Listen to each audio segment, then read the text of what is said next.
Doctor Chinnamail Anji Reddy గారు ఉమ్మడి కరీంనగర్, ఆదిలాబాద్, మెదక్, నిజామాబాద్ పట్టభద్రుల బీజేపీ ఎమ్మెల్సీ అభ్యర్థిగా మీ మద్దతు కోరుతున్నారు. గన్నవరం మాజీ ఎమ్మెల్యే వంశీని విజయవాడ పోలీసులు అదుపులోకి తీసుకోవడం సంచలనం అవుతుంది.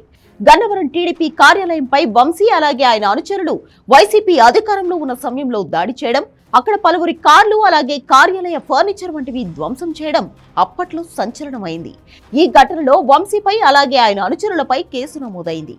ఈ విషయంలో వంశీ ముందస్తు బెయిల్ కూడా తెచ్చుకున్నారు. కానీ తాజాగా ఈ కేసులో ఫిర్యాదు చేసిన సత్యవర్ధన్ అనే వ్యక్తిని బెదిరించి కేసు వెనక్కి తీసుకునేలా అఫిడవిట్ రాయించారు. దీనితో ఈ వ్యవహారం ఒక్కసారిగా సంచలనమైంది. దీనిపై ఫోకస్ పెట్టిన పోలీసులు అతన్ని బెదిరించి కేసు వెనక్కి తీసుకున్నారని గుర్తించారు. దీంతో వంశీని ఆయన అనుచరులు కొందరిని నేడు పోలీసులు అదుపులోకి తీసుకుని విజయవాడ తరలించారు. ఈ వ్యవహారంలో వంశీ సేఫ్ జోన్ లో ఉన్నారని భావించినా ఆయన తాజాగా ఇరుక్కోవడంతో ఒక్కసారిగా కలకలం రేగింది. దీనితో తర్వాత ఎవరిని అరెస్ట్ చేయబోతున్నారు అనే దానిపై ఆసక్తి నెలకొంది. ఈ నేపథ్యంలోనే గుడివాడ నియోజకవర్గానికి చెందిన కొడాలి నానిని అదుపులోకి తీసుకునే అవకాశాలు ఉన్నాయని ప్రచారం జరుగుతోంది. వైసీపీ అధికారంలో ఉన్న సమయంలో కొడాలి నాని పదే పదే మీడియా ముందుకు వచ్చి చంద్రబాబు నాయుడిని, నారా లోకేష్ ను అలాగే పవన్ కళ్యాణ్, నందమూరి బాలకృష్ణను తీవ్ర స్థాయిలో విమర్శించారు. అప్పట్లో వంశీ, నాని చేసిన వ్యాఖ్యలకు మీడియాలో కూడా హడావిడి ఎక్కువగానే ఉండేది. ఒక వర్గం మీడియా వేళ్లతో పదే పదే ఇంటర్వ్యూలు తీసుకుంటూ ఆ వ్యాఖ్యలను ఎక్కువగా వైరల్ చేస్తూ ఉండేది. అయితే వైసీపీ అధికారం కోల్పోయిన తర్వాత కొడాలి నాని సైలెంట్ అయిపోయారు. ఆయన ఎక్కడున్నారో, ఏం చేస్తున్నారో కూడా స్పష్టత లేదు. మొన్న మధ్య వైసీపీ కేంద్ర కార్యాలయం వద్ద కనబడిన నాని ఇటీవల కృష్ణా జిల్లా పార్టీ నేతల సమావేశంలో కనిపించారు. వైసీపీ అధికారం కోల్పోయిన తర్వాత నానిపై కూడా పలు కేసులు నమోదయ్యాయి. వాలంటీర్లను బెదిరించారనే కేసులతో పాటుగా కబ్జా కేసులు కూడా నానిపై ఉన్నాయి.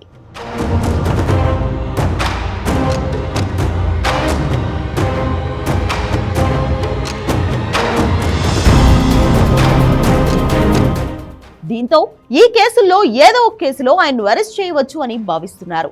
జగన్ పై ఉన్న అభిమానంతో చంద్రబాబును, లోకేష్ ను బూతులు తిట్టిన నాని ఇప్పుడు తనను తాను రక్షించుకునే ప్రయత్నంలో ఉన్నారు. ఇక వంశీ అరెస్ట్ ను కూడా ఆయన సోషల్ మీడియాలో ఖండించారు. వంశీకి, నానికి మధ్య మంచి స్నేహం ఉంది. నాని సహకారంతోనే వంశీ వైసీపీలో అడుగుపెట్టారు. జగన్ కు, వైసీపీ అధిష్టానానికి వంశీని దగ్గర చేసింది కూడా నానినే. అప్పట్లో గన్నవరం నియోజకవర్గంలో యార్లగడ్డ వెంకట్రావు వైసీపీలో కీలకంగా ఉండగా ఆయనను పక్కకు తప్పించి వంశీకి ప్రాధాన్యత పెంచడంలో నాని సక్సెస్ అయ్యారు. ఇక 2024 ఎన్నికల్లో యార్లగడ్డ వెంకట్రావుకు ఖచ్చితంగా వైసీపీ నుంచి సీటు రాదు అనే సిగ్నల్స్ ఇవ్వడంలో నాని సక్సెస్ అయ్యారు. దీంతో ఆయన టీడీపీలోకి వెళ్లిపోయారు. ఇక వైసీపీలో వంశీకి సీటు వచ్చింది. ఈ సీట్ రావడంలో కూడా నాని కీలక పాత్ర పోషించారు. వాస్తవానికి వంశీకి గన్నవరం నుంచి పోటీ చేయడం ఆసక్తి లేదు అనే ప్రచారం కూడా జరిగింది. కొన్నాళ్ల పాటు ఆయన నియోజకవర్గానికి దూరంగా ఉన్నారు. ఓడిపోయిన తర్వాత నాని కంప్లీట్ గా సైలెంట్ గా ఉండిపోయారు. టీడీపీ అధినేత చంద్రబాబుని, ఆయన సతీమణి నారా భువనేశ్వర్ ని అభ్యంతరకరంగా మాట్లాడిన వంశీ ఈ మధ్య కాలంలో పెద్దగా ఎక్కడా మాట్లాడలేదు.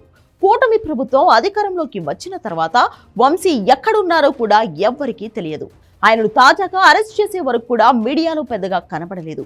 ఇటీవల విజయవాడలో ఓ కేసు సందర్భంగా కోర్టుకు వచ్చిన వంశీ తన అనుచరులకు లాయర్ దుస్తులు వేసి తనకు రక్షణగా తీసుకొచ్చారు. ఇక నియోజకవర్గానికి పూర్తిగా వంశీ, నాని ఇద్దరూ దూరంగానే ఉంటున్నారు.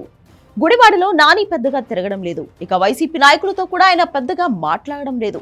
వచ్చే ఎన్నికల్లో పోటీపై కూడా నాని పెద్దగా ఆసక్తి చూపించడం లేదని ప్రచారం జరుగుతుంది. ఆరోగ్య సమస్యలతో పాటుగా రాజకీయంగా సానుకూలంగా లేని పరిస్థితులతో నాని దూరంగా ఉంటున్నారు. ఇప్పుడు నానిని కూడా అరెస్ట్ చేస్తే గుడివాడలో వైసీపీ పరిస్థితి అగమ్య గోచరంగానే ఉండే అవకాశం ఉంది. పార్టీ ఓడిపోయిన తర్వాత వైసీపీ కార్యకర్తల మనోధైర్యం కూడా నియోజకవర్గంలో పూర్తిగా దెబ్బతినింది. మరి నానిని అరెస్ట్ చేస్తారా, లేదంటే నాని సైలెంట్ గా ఉంటారా అనేది చూడాలి.